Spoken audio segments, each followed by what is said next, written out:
ओम नमो भगवते वासुदेवाय नमः। नमस्कार। मैं ज्योतिषाचार्य वरुण प्रकाश ज्योतिष के आज के संस्करण में आपका स्वागत करता हूँ। देखिए, जीवन में समस्याएं सबके साथ होती हैं। कुछ लोग उन समस्याओं को पहले से ही समझ लेते हैं या समस्याओं से निकलने का रास्ता खोजने लगते हैं, और कुछ लोग समय का इंतजार करते हैं कि शायद समस्याएं स्वतः समाप्त हो जाएं। लेकिन एक बात अच्छी तरीके से नोट कर लीजिए, समस्याएं कभी भी स्वतः समाप्त नहीं होती हैं। अगर आप अच्छे दिन के इंतजार में बैठे हैं, अच्छा दिन कभी नहीं आएगा। अगर आप प्रयास नहीं करते हैं तो कभी नहीं आएगा। हाँ, अगर आप प्रयत्न करते हैं तो हो सकता है आपको थोड़े प्रयत्न करने पे बहुत ज़्यादा परिणाम मिल जाए। यह आपके कुंडली के प्रभाव से हो सकता है।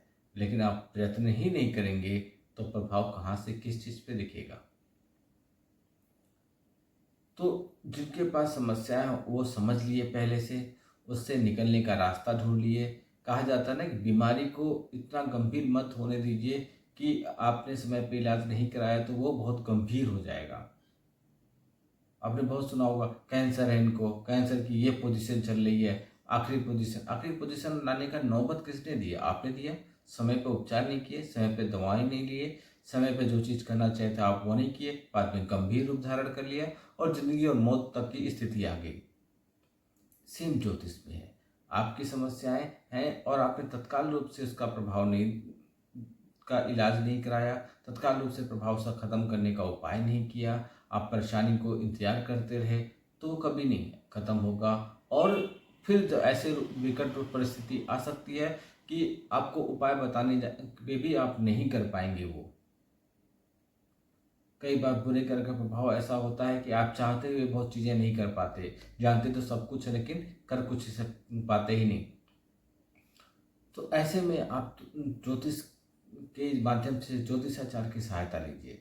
बहुत ज्योतिषाचार ऐसे भी हैं जो अल्प ज्ञान लेकर समाज में बहुत तरह का दुष्प्रचार भी करते हैं। उनको पूरी तरीके से मालूम नहीं होता, थोड़ी बहुत जानकारी लेके अल्प ज्ञान की वजह से, थोड़ी विद्या की वजह से लोगों में दुष्प्रचार भी करते हैं। और उनका उद्देश्य होता है सिर्फ और सिर्फ धन का अर्जन करना, कैसे भी धन उनको मिलता रहे। धन हम भी ज्योतिष का विश्लेषण करने के लिए एक मामूली सा फीस लेते हैं, लेकिन हमारा उद्देश्य यह नहीं होता है कि हम किसी के साथ शोषण करें या धन का अर्जन करें। समाज में बहुत लोग की वजह से जो अच्छा करना भी चाहते हैं उनके ऊपर भी लोग शक की निगाह से देखते हैं। ज्योतिष विद्या जो होती है वह आपकी कुंडली का अध्ययन करके बताती है, और कुंडली जन्म के समय होता है और जन्म ईश्वर के द्वारा होता है। इसलिए कुंडली का ज्योतिष ज्ञान का सीधा संपर्क ईश्वर से है। कुंडली में आपको सब कुछ विस्तार से लिखा है। दोस्ती उन्हीं गणित के माध्यम से अध्ययन करके आपके जीवन में बहुत चीज़ें परिवर्तन लाएगा, बता सकता है, आपको पहले से सचेत कर सकता है, जिससे आप किसी भी गंभीर परेशानी या बीमारी में पड़ने से बच सकते हैं। आपकी कोई बहुत बड़ी महत्वाकांक्षा है, इसको आप प्राप्त करना चाहते हैं, तो बहुत ऐसे तप योग के माध्यम से आप उसको करके प्राप्त कर सकते हैं। अगर आप नहीं भी कर सकते तो आप संकल्प लेके हमारे ऑफिस में बैठे हुए ब्राह्मणों से करा सकते हैं और उनको उससे आपको लाभ मिल जाएगा। इसलिए समस्याएं अगर हैं तो उनको लंबा खींचिए मत, प्लास्टिक लंबा खींचने पे टूट जाती है। आप हमसे व्यक्तिगत रूप से भी मिल सकते हैं। व्यक्तिगत रूप से मिलने के लिए हमारे ऑफिस के दिए हुए नंबरों पर संपर्क कीजिए। वहाँ से जैसा आपको मार्गदर्शन बताया जा रहा है वो मार्गदर्शन प्राप्त कीजिए, और फीस भर के आप हमसे व्यक्तिगत रूप से भी मिल सकते हैं। किसी भी तरह का आपके ऊपर कराया है, टोना टोटका जादू मारने ताड़ने किसी भी कुछ भी कर दिया गया है, किसी भी तरीके के जीवन में समस्याएं आ रही हैं, संपर्क कीजिए। हर एक चीज़ का समाधान ईश्वर ने बना के भेजा है, बशर्ते आपके अंदर उसको प्राप्त करने की ललक, निष्ठा और जो बताया जाए उसको नियम अनुसार करने का पूरा संकल्प होना चाहिए। आज मैं चर्चा करूंगा धनु राशि के बारे में। धनु राशि के 2024 के लिए मैं 10 भविष्यवाणियां बताऊंगा जो आपके साथ निश्चित तौर पे होगी, कोई भी इसको बदल नहीं सकता। धनु राशि के जातक हमेशा सत्य की खोज में रहते हैं। लेकिन कार्यक्रम को आगे बढ़ाने से पहले मैं बता दूं, यह आपके नाम राशि और चंद्र राशि दोनों पर संयुक्त रूप से आधारित है। तो धनु राशि के प्रतीक धनुधर होता है, जिसके पीछे का शरीर घोड़े का होता है। ज्ञान और गति इस राशि के जीवन के प्रति व्यापक दृष्टिकोण है। मजा करने वाले, थोड़े लापरवाह और उत्साह से भरे ये लोग विस्तार पूर्वक जीवन जीने के लिए में विश्वास करते हैं। ईमानदारी में कभी कभी उद्दंड धनु वाले चुनौतियों को भी स्वीकार कर लेते हैं। हालांकि वे खुद को बुद्धिजीवी से भी ज़्यादा साहसिक रूप में देखते हैं। वे पढ़ने लिखने और अज्ञात विषयों की खोज में आनंद लेते हैं। चलिए, तो पहली भविष्यवाणी, धनुराशि के जातकों के लिए लग्न बृहस्पति साल के शुरुआत में पंचम भाव में मार्गी होंगे। देवगुरु बृहस्पति के मार्गी होने से आपको शुभ परिणाम प्राप्त होंगे। खासतौर पर छात्र वर्ग के लिए बहुत अच्छा समय होगा। इसके अलावा आपको लाभ भी प्राप्त होगा। शेयर मार्केट में काम कर रहे जातकों को अच्छी सफलता प्राप्त होगी। कार्य क्षेत्र में पदोन्नति होगी और सोने चांदी के लिए कि आपने निवेश अगर किया है तो उससे आपको बहुत अच्छा मुनाफा होगा। आपके प्रेम संबंधों में प्रगाढ़ता आएगी। नंबर 2, धनुराशि के जातकों के लिए शनि देव पूरे वर्ष 2024 में तीसरे भाव में गोचर करेंगे और इस भाव में शनि देव का गोचर आपको शुभ परिणाम देने वाला होगा। शनि इस भाव में गोचर से आपको मेहनत आप बढ़ेगी और आपको शुभ परिणाम भी आपको प्राप्त होगा। इस दौरान आपके स्वास्थ्य में सुधार देखने को मिलेगा। वहीं आपके साहस और पराक्रम में वृद्धि होगी। भाई बहनों से मनमुटाव खत्म होने की संभावना रहेगी। तकनीकी रूप से भी आप सक्षम होने लगेंगे, उस ओर बढ़ेंगे। नंबर 3, ग्रहों के राजा कहे जाने वाले सूर्य 14 अप्रैल को अपनी उच्च राशि मेष राशि में प्रवेश करेंगे। देवगुरु बृहस्पति के साथ 12 वर्ष के पश्चात उनकी जोड़ी बनेगी। लग्नेश और भावेश में यह युक्ति आपके जीवन में पूरे तरीके से बदलने का कार्य करेगी। इस दौरान आपके घर में किसी संतान का आगमन हो सकता है। संतान पद से आपको शुभ समाचार मिल सकता है। इसके अलावा सरकारी नौकरी कर रहे जातकों को उच्च पद की प्राप्ति हो सकती है। अगर आप शिक्षक हैं तो इस दौरान आपको मान सम्मान में वृद्धि होगी। नंबर 4, धनुराशि के जातकों के लिए साल 2024 एक बड़ा परिवर्तन तब होगा जब आपके लग्न के स्वामी देवगुरु बृहस्पति छठे भाव में गोचर करेंगे और पूरे वर्ष 1 मई के पश्चात आपके छठे भाव में ही रहेंगे। देवगुरु बृहस्पति का यह गोचर आपके स्वास्थ्य के प्रति आपको प्रभावित करने वाला काम करेंगे। खासतौर पे जो किडनी और लीवर के पेशेंट हैं उन्हें अपने सेहत का ख्याल रखना होगा। हालांकि कार्यस्थल के लिहाज से देखें तो देवगुरु बृहस्पति का यह गोचर आपको अपने ऑफिस में अच्छे परिणाम देगा और विदेशी संबंधों से भी आपको लाभ होने की संभावना बनेगी।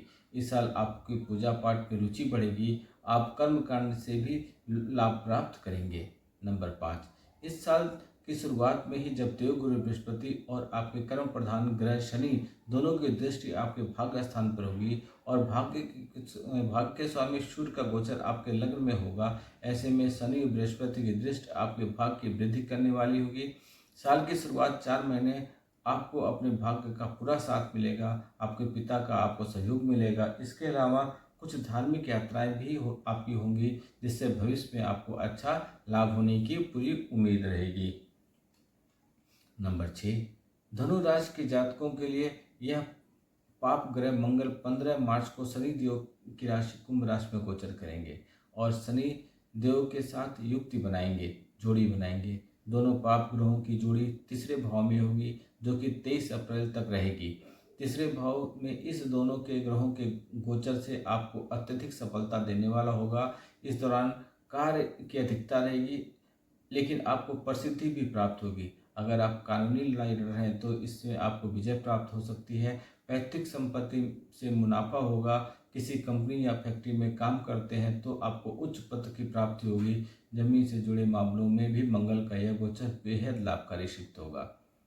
नंबर 7, धनु राशि के जातकों के लिए साल 2024 में पूरे वर्ष राहु का गोचर मीन राशि में होगा और आपके चौथे भाव में विराजमान राहु आपके लिए मिले जुले परिणाम लेकर आएंगे। राहु के इस गोचर के कारण पारिवारिक तनाव या फिर घर में कलेश का वातावरण बन सकता है। कार्यस्थल पर आपके शत्रु आपको परेशान कर सकते हैं। आपके कार्य में बाधाएं आ सकती हैं लेकिन जो जातक विदेश जाना चाहते हैं या विदेश जाकर अपना कारोबार करना चाहते हैं उन जातकों के लिए साल 2024 में राहु का गोचर लाभकारी रहने वाला है। ऐसे छात्र जो उच्च शिक्षा के लिए विदेश जाना चाहते हैं, पीएचडी करने के लिए वीज़ा प्राप्त करना चाहते हैं, उन्हें सफलता मिलेगी।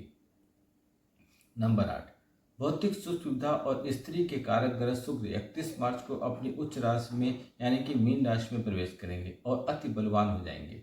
24 अप्रैल तक शुक्र की युक्ति राहु के साथ आपके चौथे भाव में रहने वाली है। इस संबंध में आप किसी संपत्ति को खरीद सकते हैं। आपकी वाहन लेने की इच्छा पूरी हो सकती है। वहीं कार्यस्थल पर किसी महिला के साथ आपकी दोस्ती प्रेम में बदल सकती है। राहु शुक्र की युक्ति से आप परिवार के सदस्यों के साथ सुख सुविधा पर पूरा धन खर्च करेंगे। नंबर 9, धनु राशि के जातकों के लिए रहस्य और धर्म के कारक केतु पूरे वर्ष 10वें भाव में गोचर करने वाले हैं। केतु का यह गोचर आपके कार्यस्थल पर आपको शुभ परिणाम देने वाला रहेगा।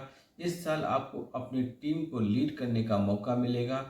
इस केतु की कृपा से आपको अपने पिता के व्यापार में से भी फायदा होगा। इस साल आपको अपने शत्रुओं को परास्त करने में बहुत अच्छी सफलता मिलेगी। धर्म और कर्म और अध्यात्म में आपकी रुचि होगी। धार्मिक यात्राओं से आपको लाभ मिलेगा। और अंतिम नंबर 10, प्रेम संबंधों के लिहाज से देखा जाए तो 2024 आपके जीवन के लिए एक अच्छा साल रहने वाला है। पंचम भाव में गुरु का होना साल की शुरुआत में शुभता लेकर आने वाला है। इस साल आपको जिस प्रेमी की तलाश थी वह पूरी होने वाली है। प्रेम में विश्वास की भावना से आप अपने रिश्तों में आगे बढ़ने में इच्छित रखेंगे और आप उसमें कामयाब भी हो जाएंगे। यह साल आपके वैवाहिक जीवन के लिए अच्छा रहने वाला है। आप अपनी प्रेमिका के साथ कहीं विदेश घूमने का भी प्लान कर सकते हैं या घूमने जा भी सकते हैं। यह था धनु राशि वालों के लिए 10 भविष्यवाणियां जो आपके जीवन में होंगी ही होंगी। अगली राशि रहेगी मकर राशि के बारे में बताऊंगा 10 भविष्यवाणियां। उसके लिए आपको हमारे वीडियो का प्रतीक्षा करना पड़ेगा। जीवन में समस्याओं को बढ़ने मत दीजिए। आपको लग रहा है कि ऐसे समय कट जाएगा, हो सकता हो आपको 10 रुपया मिल रहा है, आप उसमें संतुष्ट हो, आपको 20 रुपये मिलने की संभावना है और उसके लिए कहीं से बाधा आ रहा है। आप हर एक चीज का समाधान करवाइए। व्यापार में वृद्धि का समाधान कराइए। आपके पैसे कहीं फंस गए हैं, उसमें हर एक चीज का रास्ता है, लेकिन आपको प्रयास तो करना पड़ेगा। प्रयास के लिए आप हमारे कार्यालय के दिए हुए नंबर पर संपर्क कीजिए। आपको जो मार्गदर्शन बताया जाए, जो फीस बताया जाए, फीस को भर के आप हमसे मार्गदर्शन प्राप्त कीजिए, उपचार कराइए और समाधान पाइए। जीवन में खुशियाँ पाइए। वीडियो को फॉलो कीजिए, सब्सक्राइब कीजिए, लाइक कीजिए, लाइक अवश्य कीजिए और ज़्यादा तक लोगों तक पहुँचाए जिससे बाकी लोग इसका लाभ उठा सकें। कमेंट बॉक्स में कुछ न कुछ अवश्य लिखिए। नहीं लिख सकते तो जय श्री राम लिखिए। आपका दिन शुभ हो। भगवान भोलेनाथ का आपके ऊपर आशीर्वाद बना रहे। नमस्कार। जय श्री राम।